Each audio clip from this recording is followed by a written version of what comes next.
Mahatma Gandhi once said, "I like your Christ, but I don't like your Christians. For you see, your Christians are so unlike your Christ."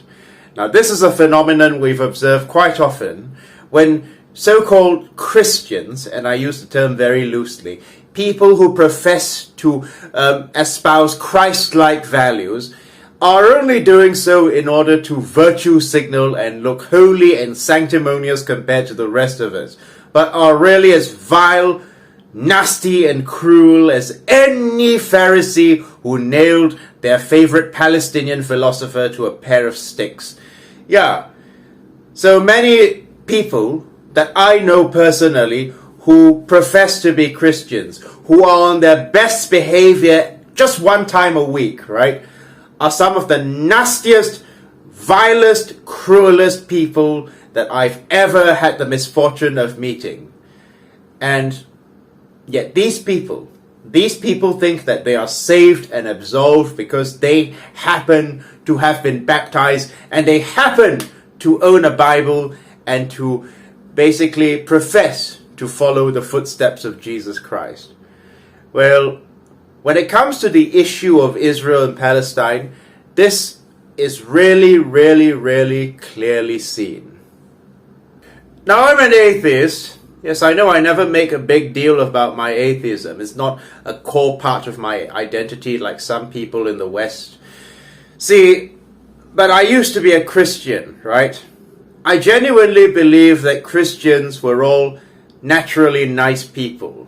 And I genuinely believed that, the church was a place where I could go in order to meet genuinely kind people. And yes, while there are many genuinely kind people who happen to practice the Christian faith, the fact of the matter is that people who profess to be Christians, many people who profess to be Christians, and many people who virtue signal about their faith are often hiding skeletons in their closet from personal experience, and basically many people who profess to be followers of Jesus Christ often reveal their true nature when Palestine is concerned. So I refer to this article entitled, "Prime Minister Should Tone Down Palestine Rhetoric, Consider the Feelings of Non-Muslims." Hey, I'm a non-Muslim and I'm pro-Palestine. What the fuck are you talking about? Okay, let's see. Okay, Cebu, October 28. Prime Minister Datuk Sri Anwar Ibrahim ought to tone down his rhetoric and consider the feelings of his non-Muslim supporters when voicing support for the Palestinian people, said Andrew Boogie, the party Bangsa Dayak Sarawak information chief, said Anwar has been very vocal in his support for the Palestinian people in the ongoing conflict with Israel. While it is commendable for our Prime Minister to be very vocal of his support for Palestine, at the very same time he must also consider the feelings of Christians who comprise the Chinese, Indian and Dayak as well as the many other races and religions in Malaysia. As Christians, it is natural that our sympathy lies with Israel, as our religion, according to our Bible, the foundation upon which our faith is built, tells us so in a statement. Adding on, Andrew said Malaysians of all races and religions had worked hard in getting Anwar elected as the 10th Prime Minister. Please do not make us abandon our support for you. He also called on Anwar to follow the good example of Indonesian President Joko Widodo, who leads the largest Muslim country in the world. Hey Andrew, here's the thing you have to make note of here. Palestine is not a Muslim issue, it is not a Malay issue, it is a human issue, and if you had any beating heart in you, you would be standing with the people of Gaza now facing displacement, who are now being genocided in broad daylight by a government that has openly admitted to wanting to wipe them off the face of the earth. Yeah. If you had any Christ-like values in you, Andrew, you would be standing with the people of Palestine. And I say this to you not as a Muslim, but as a human being, yeah? Because you and your friends who support the genocidal regime of Israel in their ethnic cleansing of the Palestinians, and I don't use this term lightly, yeah? This quote or this word, this term was actually put forward by the Israeli Jewish historian Ilan Pappé.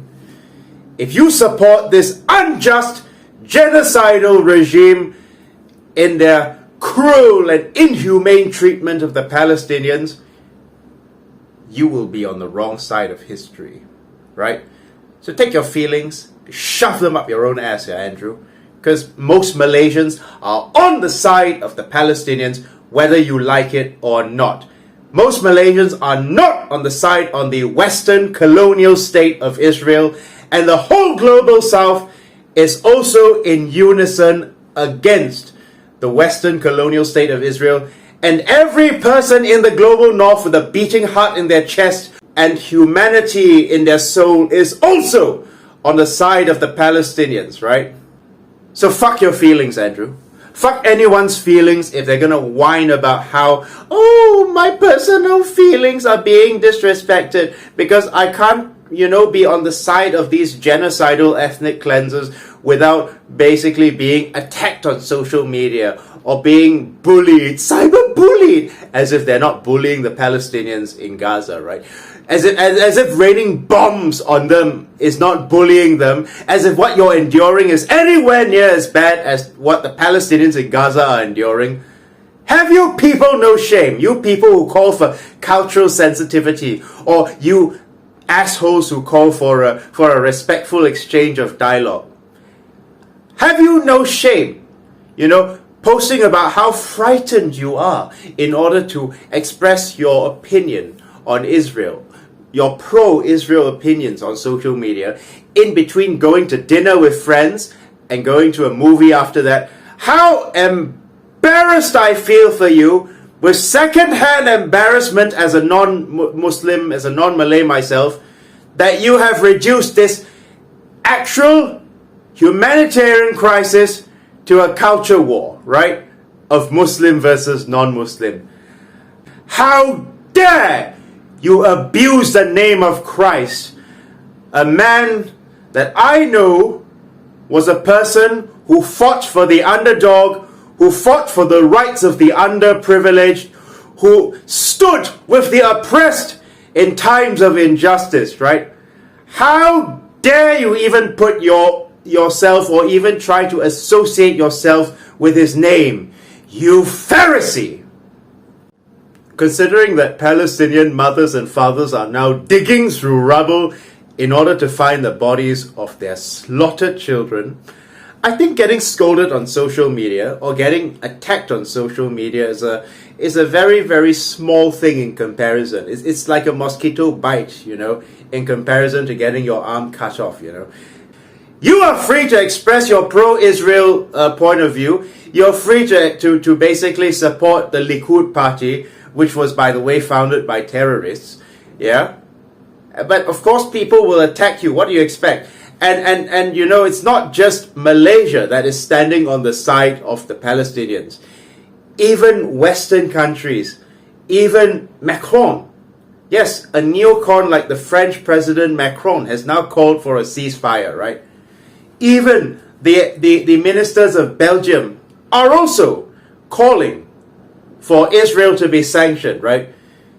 If you think that by standing with the woke, liberal and progressive Israelis, right, because they happen to have liberal Western values, makes you more progressive, and you think that this Palestine cause is a barbaric Muslim cause, well, what's going to happen is that you're going to end up on the wrong side of history, and after this is all over, you will be remembered in the same way anyone who supported fascist regimes is going to be remembered, right?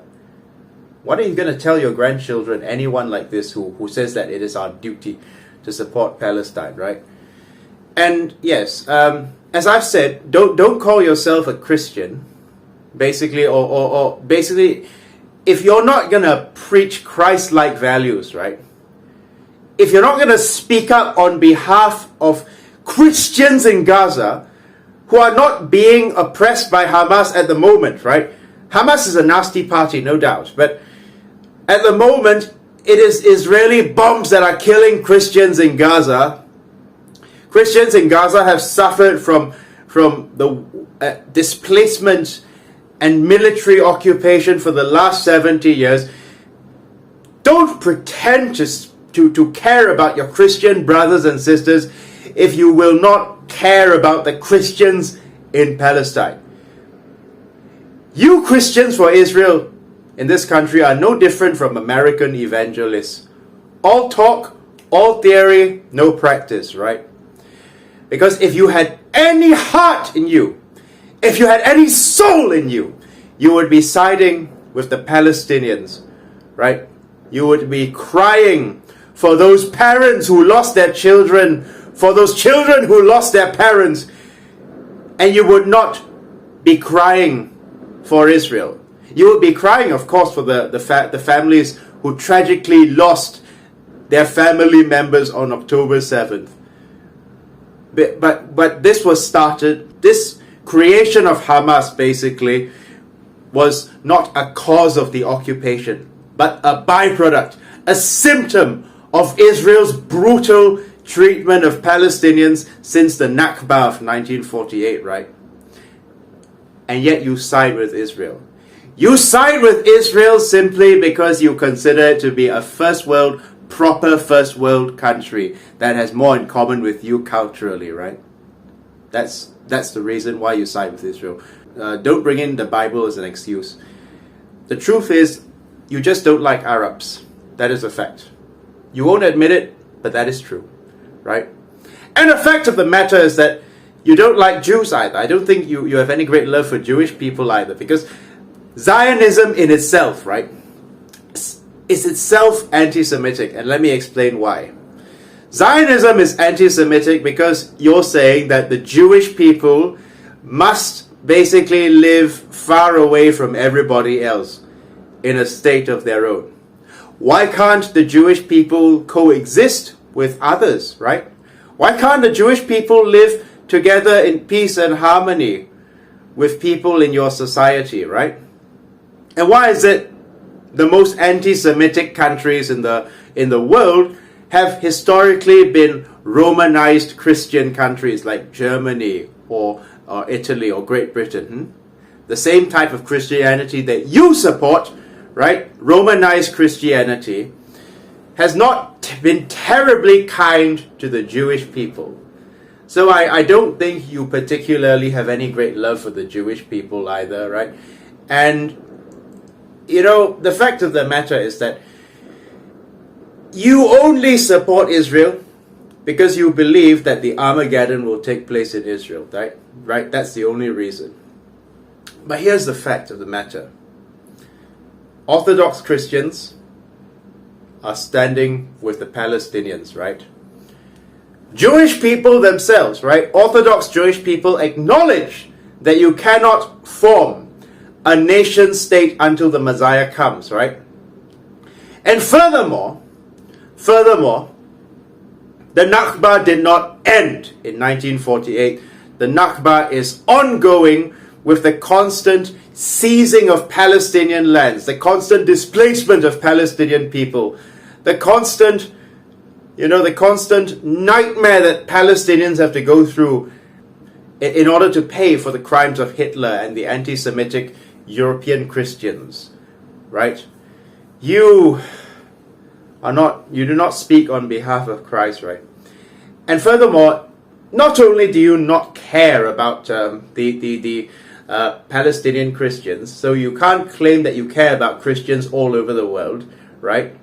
For your information, the second oldest church in Gaza was bombed to the ground, right? Christians and children are dying. Christians in Gaza are dying. Christians in Gaza are losing their children. Christians in Gaza are losing their houses. Christians in Gaza are getting displaced. And what are you doing? Whining about how we as Christians do not have our feelings respected. Well, what about the Christians in Gaza? Does your experience of getting cyberbullied by people like us compare to the Christians in Gaza who are getting brutalized by Israel? So as I've said, fuck your feelings, fuck your feelings. We don't care. We really don't care about how you feel about this, you know. And second of all, you as I've said, you can't call yourself a Christian. You can call yourself a Christian in theory, but not in practice. Didn't your favorite Palestinian philosopher say to love your enemies and pray for those who persecute you? Do you love the Palestinians enough to call for a ceasefire? Do you love the Palestinians enough to call for the end of the occupation of their historical lands? Do you love the Palestinians enough to say that we reject the apartheid settler colonial state of Israel? Even if, for the sake of argument, you hated the Palestinians, do you dare to speak up on their behalf? No, you're not doing that. So you're not really practicing Christ-like values, right? And furthermore, you know, by siding with an oppressive nation, by siding with an oppressive group that is oppressing another group of people, well, that basically makes you antithetical to the teachings of Jesus Christ, right? Didn't Jesus Christ, a man that I admired, a man that drove me to accepting Christianity, but of course I was turned away, or I was, shall we say, I was so disgusted with many of his hypocritical followers that I decided to walk out of church and stop being a Christian, right? Didn't Jesus Christ teach you to speak up for the underdog, to speak up for justice? Well, why is it that you're not speaking up for justice right now? Didn't Jesus Christ teach you to speak up on behalf of justice and humanity, right? And yet you're not doing that. So the fact of the matter is that no, you guys are only, well, how do we describe this? Hobby Christians. You see, you only go to church every Sunday because you want to socialize with people and meet your friends and show off your best clothes on your Sunday best. But the real Christians, I tell you, the real Christians are people you would define as the lepers of society, right? Like gangsters and prostitutes and so on and so forth, who happen to be speaking up on the Palestinians, right? Those people that you would define as lumpen scum are ironically exemplifying Christ-like values, right? Not you respectable people who only go to church to appear holy and sanctimonious, but have a heart as black as darkness. For you see, I'm not a believer, right? I don't believe in God. But if God exists, He is watching what you're doing, right? He is hearing your deafening silence on the plight of the Christians in Palestine. Not just the Muslims, but the Christians. And He watches every action of yours, if you do believe, right? And your actions have been disappointing. But no, you are an insult to the Christian faith. You are an insult. It is an insult to compare you people with Jesus Christ. And, you know, I really think, I'll just repeat what Gandhi said. I like your Christ, but I don't like your Christians. Your Christians are so unlike your Christ. Thank you very much. Have a good day.